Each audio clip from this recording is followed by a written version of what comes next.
Okay, here we are, people. Another video for Rhino. And basically today what I'm going to be doing is I'm going to be doing something that I've been wanting to do for maybe about 2 years. And I guess I'm finally getting to it. I don't have enough time to do much anything on Rhino because I'm so busy. I'm so busy working on the house. Of course, there's some of the material. We're in my shop right now. And it's early in the morning. I'm one of those type of people that I have to be doing something. Last night I came home from work and started grinding on this stuff. But basically I'm doing a flagpole. So it's not just any regular flagpole. This is going to be an adjustable flagpole. You know, if you know how to build stuff, why not? So the material that I'm working with, of course, I'm working with long enough bolts, screws, washers. Right now, this is just a test fitment. It's not necessarily written in stone. I have this. It's actually chrome. I'm not sure if I'm just gonna trade that out for a different one. And it's actually not a flagpole. It's way more sturdier than a flagpole. I don't even know the width of it. I work in the piping industry, and I don't even know. I don't know. I can't remember. Anyway, I can't remember the technical term for it. But the wall. There you go. I don't know the wall thickness, but here it is. I'm also using 1-inch square tubing, which we got right here. And I know the lighting's pretty bad, but right here. And we also have an angle iron right here. So, and the only reason why I don't have the lights on in my garage is because I tried making some of the video last night, and I know some of y'all hear that stupid hum. There you go. So that's the only reason why I have this temporary light right here, and I didn't want to video anything with all that stupid humming in the background, because I know if it gets on my nerves when I'm doing a video, it's gonna get on somebody else's nerves. So that's fine.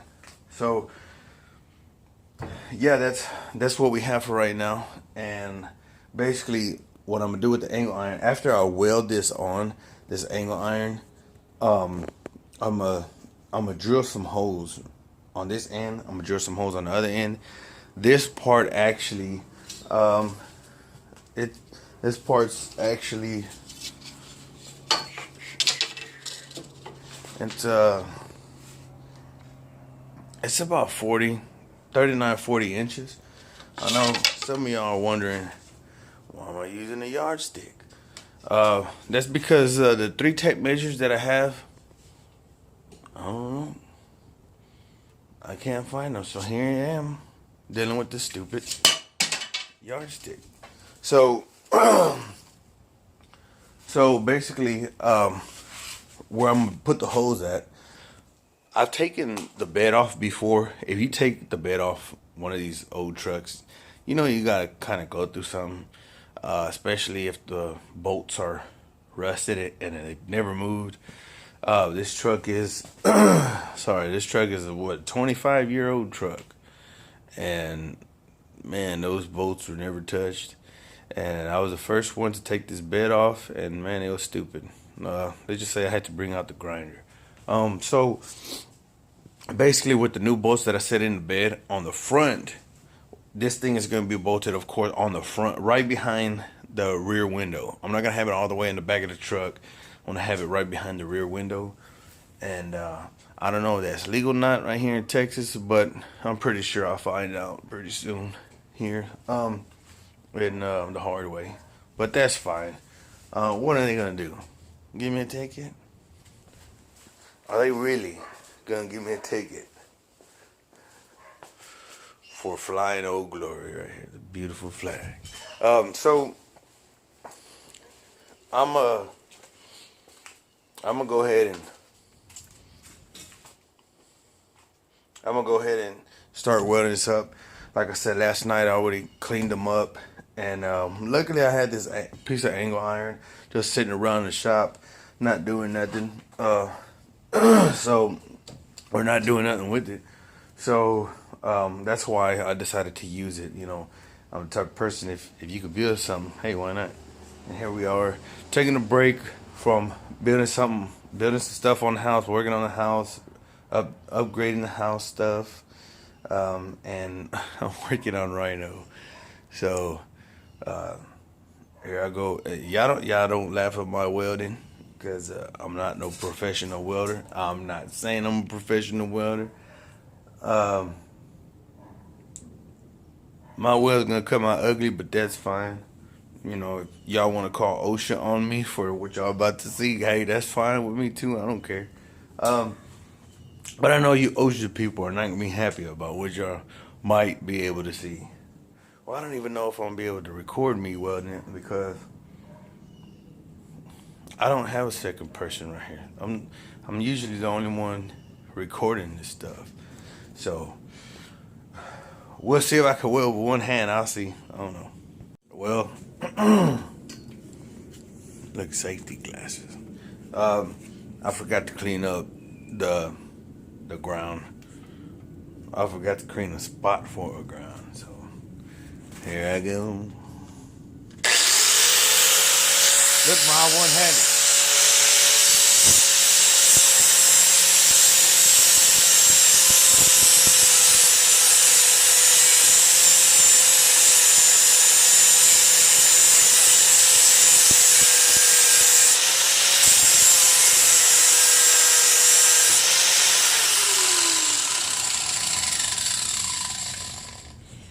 That's it.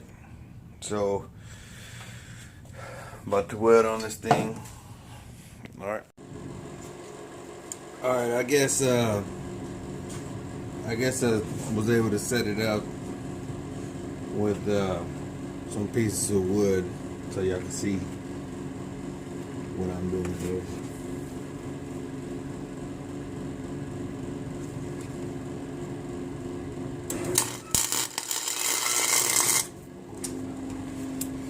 Hold on, I gotta make adjustments. Forgot that.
Alright, I made to make adjustments so I could move this around so I could make better welds.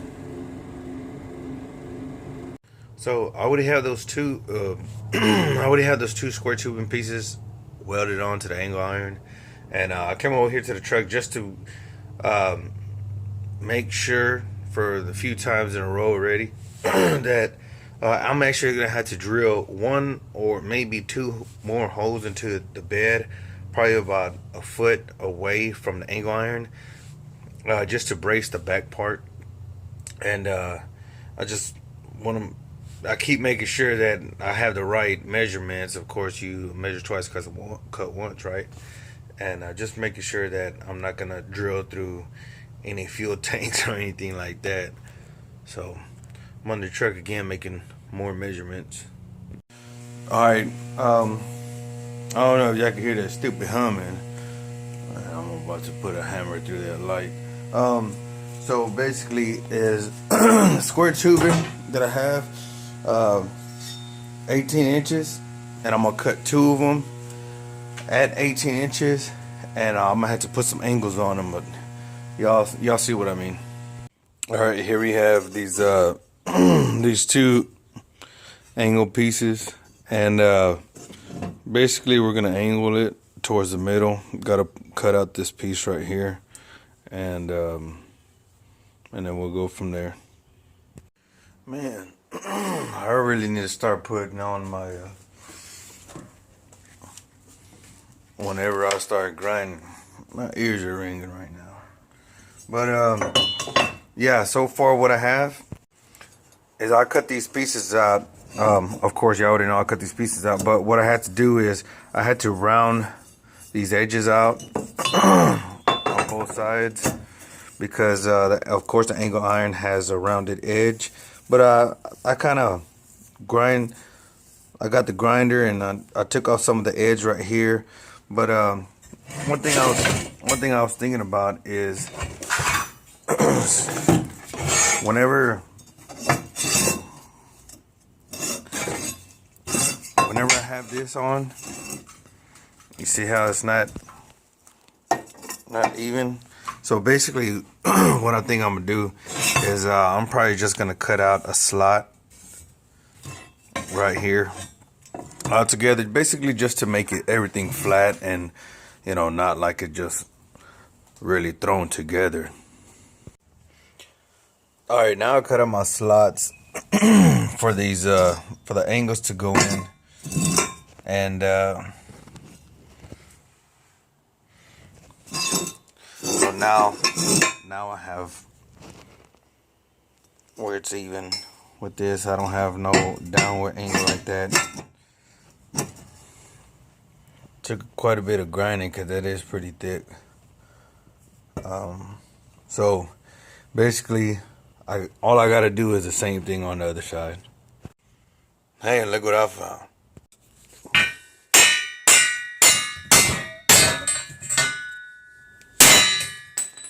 There goes the second one. All right, and just to make sure I got the angle right, I made sure that it was a flat surface. So I tack welded this side in. Of course, I already made this cut, and I put these two pieces are the exact same length. Just to make sure I got the angle right, I put the 1-inch square tubing piece on top, and I made sure that it was square, right on point. And now I gotta cut. We'll go ahead and leave these right here.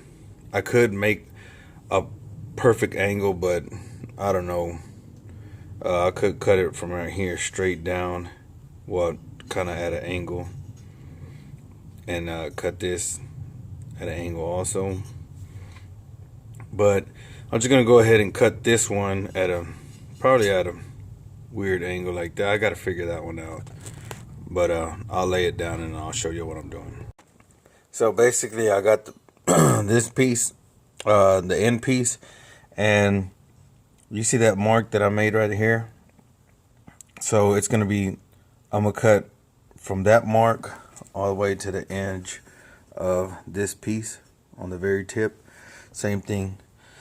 So basically on this part too, I'm gonna have to cut from this point. I'm gonna have to mark it, kind of eyeballing it to the end of that piece, so it could fit perfect. And after I make the cuts, you see what I mean. All right, here it goes. After making the cuts, it's almost perfect, almost fits perfect. I just need to trim it a little bit more, but you always want to cut this a little bit longer than what it's supposed to be, so that you'll be able to trim it. Because if you cut it too short, of course you can't add on to it. So that's where we're at right now. So before I start welding this onto these, this part to this part and that part, tack weld it in two places, make sure, or at least one place, make sure everything's squared off. All right, now after all the grinding and everything, making everything smooth, you got to make sure this piece is level. So there it goes. All right, y'all. This video is already starting to get a little bit on the long side, so I'm just gonna start cutting through a lot of things that I'm doing. I basically, these are 3 inches, and these are actually gonna go right here. Of course, they're gonna be spaced out evenly, exactly with the other ones. All right, here I got these 2 pieces I'm about to tack on this part, I know some of y'all might be confused, but the flagpole is going to be sitting right there, right here in the middle and going up. This part is going to be angled, and it's going to be the part that puts the flagpole at the specific angle. But I had to weld something at the end, so I'm just making sure everything's squared up right now. All right, here we go. We have these two pieces welded on it already. And we have, I drilled some holes, and these two parts, of course, this one is going to go right here. All right, now y'all can see the contraption that I got going on. Kind of gives you a little idea. But I still got the top piece of this right here to work on. Alright, I cut out a section of tubing, and I went ahead and made this eye hole right here. Man, this was tough to put a hole through. Alright, kind of skipping around a little bit. Here it is. This square tubing has a lot more wall thickness than this down here. This is actually going to be part of the backbone to the flagpole, and you know, with the wind that the flag is going to be catching, I don't want this part to bend, so I went ahead and went with a thicker wall. Yeah, I could see how pretty thick that is, and I made these notches. Let me put it together so I could get a good view, good idea what I'm talking about. Alright, so from here, this piece right here actually slides on the pole, and of course I'm not done with this yet. So I think y'all get the idea. So I'm gonna have to put holes in the flagpole just to be able to make adjustments. You see how free that is? Just so I'll be able to make adjustments to it. Alright, so I'm gonna go ahead and put the holes in the pole, and I guess in the next few seconds y'all be able to see the finished product on the truck. Here's how it looks on the truck now. I had to do a little bit, cut a little bit more holes than I thought. And I had to drill out more holes than I thought in the flagpole itself. But yeah, you can see in here, of course it's gonna be painted, but you see those bolts right there, those are to the bed itself, so it's actually helping to mount the bed. But that's what she looks like now. Alright, y'all, hit the end of the video. I know this is a extremely long video for this project. I should have cut a lot of parts out, but that's basically, I guess, kind of showing people a good idea what they could do should they want to do something similar to this. It has 3 different angles right now that I have 3 different spacing on the holes as far as how straight I want the flag and how much of an angle I want to it. But it's barely clearing. I have like a little roof part over the, I guess, carport. That flag, truck as tall is, the flag pole barely clears it. I mean, it's probably like an inch or less than an inch before hitting it. But man, I'm gonna run into some problems because I want to go up to 42-inch tires. I only have 37 right now, so I might have to lean the pole a little bit or park the truck somewhere else. I don't know. We'll figure that out when it gets here. Alright, y'all. Y'all have a good day.